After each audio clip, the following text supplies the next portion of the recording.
sebelum saya menyerahkan kepada para audiens itu, apa, kebetulan tema tadi sudah Prof berikan pengantar, kebetulan tema kita ini berkaitan dengan Prof sebagai seorang, apa namanya, ahli filsafat begitu. Kita meminta pencerahan bahwa ada fenomena logical fallacy gitu ya di era post truth saat ini. Nah, itu pun kemungkinan banyak berkembang dalam pemikiran dan kebijakan hukum keluarga termasuk di Indonesia. Bahkan dalam doktrin agama saja bisa jadi hal yang selama ini kita pandang sebagai kebenaran boleh jadi sebenarnya suatu kesesatan berpikir. Contoh misalnya anggapan bahwa ada manusia pertama. Itu kan doktrin agama. Semua agama, hampir semua termasuk agama apapun menganggap itu. Padahal tapi fakta ilmu pengetahuan nggak usah jauh-jauh.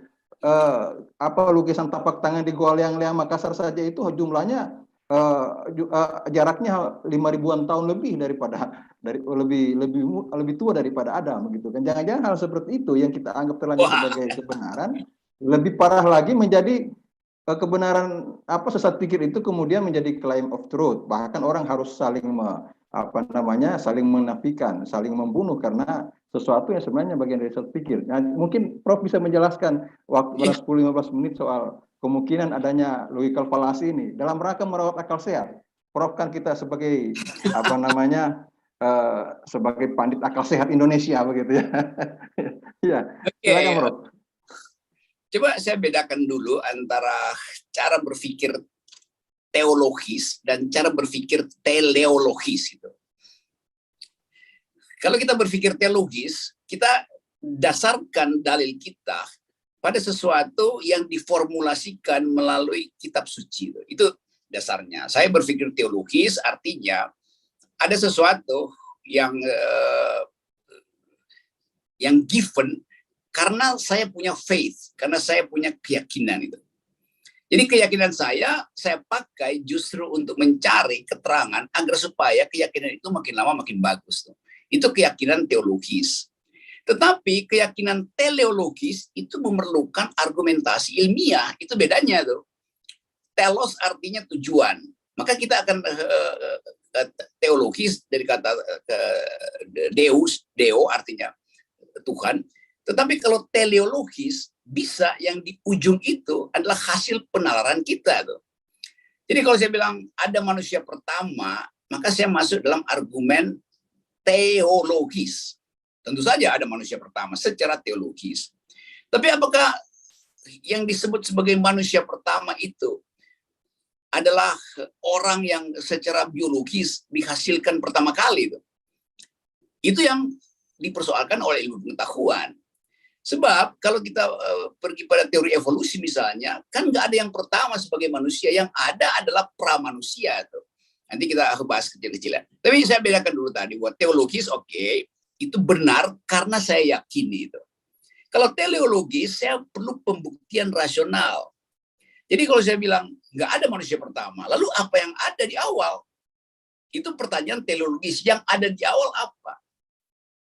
Bagi ilmu pengetahuan, dia bisa di tracing melalui sistem apa yang sekarang human genome. Kita bisa tahu sebetulnya asal usul kita dari mana sih? Dari semak-semak di Afrika atau diturunkan dari jenis lain yang mengalami mutasi lalu tiba-tiba jadi manusia.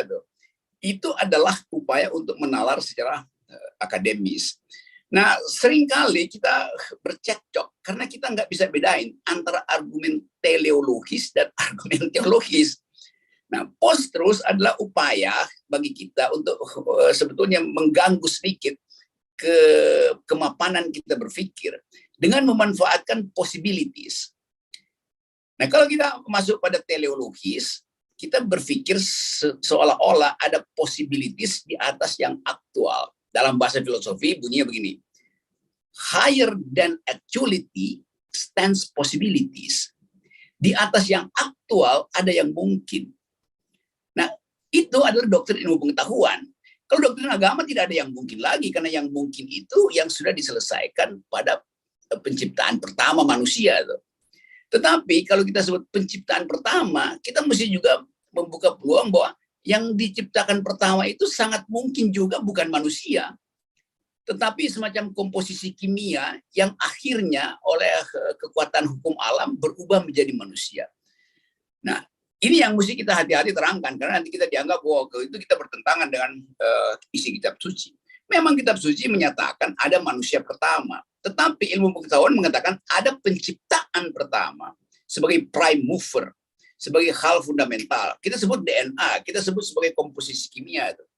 Nah, kita mesti membiasakan diri untuk bertengkar secara argumentatif supaya kita bisa secara bijak melihat dua perkembangan alam semesta yang dikembangkan karena kita ingin melihat pembuktian teologis, dan alam semesta yang kita ingin riset, dan karena itu kita perlu nalar teleologis. Jadi ini pertanyaan berat dari Pak Moderator, karena ini mungkin 12 semester nggak selesai. Tapi paling tidak saya gembira bahwa ini dipikirkan oleh teman-teman penghulu tuh, yang seringkali nggak dipikirkan oleh profesor-profesor di universitas besar tuh, karena sibuk dengan nyari kum dan takut nanti ASN dia dipertanyakan kalau dia masuk dalam hal-hal yang sangat kritis sebanyak ini. Tapi dari Tadulako ini bisa kita perlihatkan bahwa segala sesuatu bisa diucapkan kalau kita jujur berargumentasi.